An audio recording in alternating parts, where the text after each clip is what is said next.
Pemirsa Hidup Sehat, bagaimana kabar Anda hari ini? Semoga sehat selalu ya.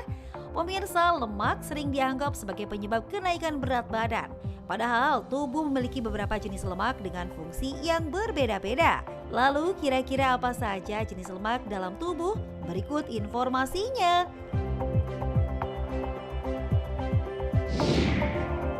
Yang pertama adalah lemak subkutan atau lemak yang berada di bawah kulit. Jenis lemak ini berfungsi menyimpan energi dan melindungi tubuh.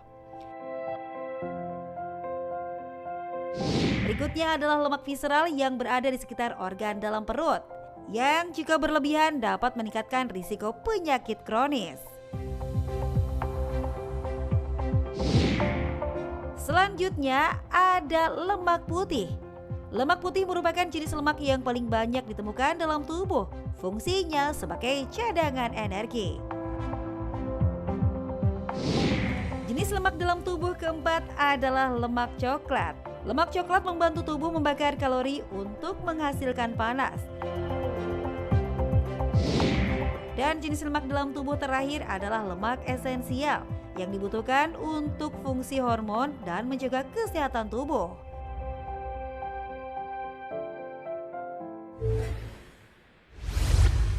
Salam sehat Indonesia, berjumpa lagi di program kesayangan kita yaitu Hidup Sehat bersama Dr. Ekles.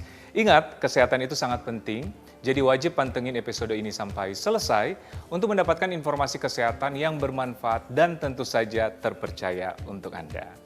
Nah pemirsa, seiring bertambahnya usia muncul masalah yang namanya perut buncit. Ayo, siapa yang perut buncit ini nih? Apalagi muncul pada pria dan seringkali dianggap biasa. Tapi tahukah pemirsa, perut buncit atau lemak pada perut atau yang kita namakan visceral fat bisa jadi indikasi tanda penyakit berbahaya. Apakah benar demikian? Kita akan berbincang langsung dengan Dr. Gary Aditya Pranata, spesialis penyakit dalam.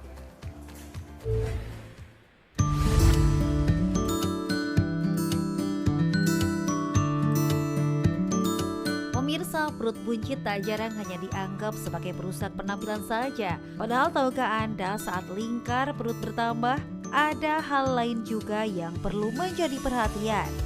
Penumpukan lemak perut dalam dunia kesehatan dikenal sebagai visceral fat. Meskipun namanya masih terdengar asing, namun kondisi ini sebetulnya sudah menjadi salah satu topik yang banyak mendapat perhatian dari para tenaga kesehatan. Lalu apa sebenarnya yang dimaksud dengan visceral fat? Apa bahayanya dan siapa saja yang berisiko mengalaminya? Akan kita bahas lebih lanjut bersama narasumber di Hidup Sehat bersama Dr. Ekles. Oke pemirsa, saya sudah bersama dengan Dr. Gary, spesialis penyakit dalam. Apa kabar dokter? Baik, ya. Ya, saya selalu ya. Ya. Oke, kita ngomong soal perut buncit nih. Perut buncit kan biasanya pada pria sih ya, dianggap hal yang biasa. Oke. Nah ini ada fakta mitos yang beredar di masyarakat nih. Perut buncit jika diabaikan lemaknya, penumpukannya bisa terjadi hal berbahaya. Fakta apa mitos? Ya, Dr. Ekles ya. Jadi itu fakta. Jadi lemak di perut atau istilahnya kita sebut sebagai lemak visceral itu kalau berlebihan ya tidak hanya disimpan sebagai cadangan energi, tapi juga bisa menghasilkan zat-zat peradangan yang bisa mengganggu kerja tubuh. Nah, dampaknya apa sih, Dok? Dampaknya itu terutama jangka panjangnya bisa meningkatkan risiko terkena diabetes, hipertensi atau tekanan darah tinggi ya, perlemakan hati atau kita sebutnya sebagai fatty liver ya, penyakit jantung sampai stroke. Jadi lemak di perut itu bukan hanya masalah estetika, bukan hanya masalah penampilan, tapi kita juga lihat dari sisi medisnya, dampak jangka panjangnya yang bisa mengganggu organ-organ di sekitar lemak tersebut. Setuju. Jadi jangan dianggap sepele ya. Ya. Oke, jadi tetap harus mengurangi visceral Ya. fat atau perut buncit ini ya. Nah, dokter, Ya. lemak di perut ini yang menimbun atau membuncit atau yang tadi visceral fat Ya. ya, itu katanya disebabkan oleh makanan manis atau yang berlemak. Oke. Itu gimana, Dok? Ya, jadi betul dok. Jadi faktor makanan itu sangat berperan dalam penumpukan lemak di perut. Ya, contohnya apa sih? Makanan yang tinggi kalori. Makanan tinggi kalori itu seperti apa? Makanan manis ya, minuman manis ya, makanan ultra proses ya, sampai makanan berlemak ya. Semuanya itu bisa menimbulkan kelebihan energi yang disimpan dalam tubuh sebagai cadangan lemak. Seperti itu. Nah, tapi dok, perlu diperhatikan juga faktor-faktor lain yang bisa menyebabkan penumpukan lemak. Ya, selain faktor makan, juga ada faktor pola hidup. Pola hidup yang Lifestyle, ya. seperti apa? Ya, kurang tidur, ya, stres, ya, kurang aktivitas fisik alias mager, ya. Kemudian jangan lupakan pula faktor U atau usia, ya, sampai faktor genetik. Jadi bukan cuma soal pola makan, tapi pola hidup secara menyeluruh. Bener. Jadi lifestyle yang baik lah ya, Ya. jaga makanan, pola tidur, Pola tidur.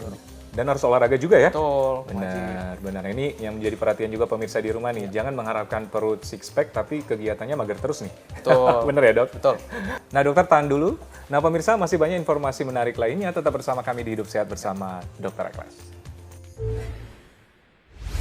Katanya kalau wajah mau glowing skin itu harus rajin eksfoliasi. Itu bisa fakta sih. Eksfoliasi itu sangat penting ya, karena itu pengangkatan sel kulit mati atau kotor-kotor dalam wajah kita yang perlu diangkat. Tapi ada catatannya. Harus dengan eksfoliasi yang benar, frekuensinya benar, dan dosisnya yang benar. Jadi itu memang ada yang diuntukkan untuk daily, ada yang juga formulasi yang untuk misalnya seminggu 1-2 kali. Nah, kalau kalian mau tuh, ada tuh eksfoliasi ringan dari Dr. Ekles. Ini nih, Mandelic Skin Treatment Essence. Ini produk unggulan dari Ekles Group nih, Ekles Clinic. Semua customer kita suruh pakai ini saking bagusnya.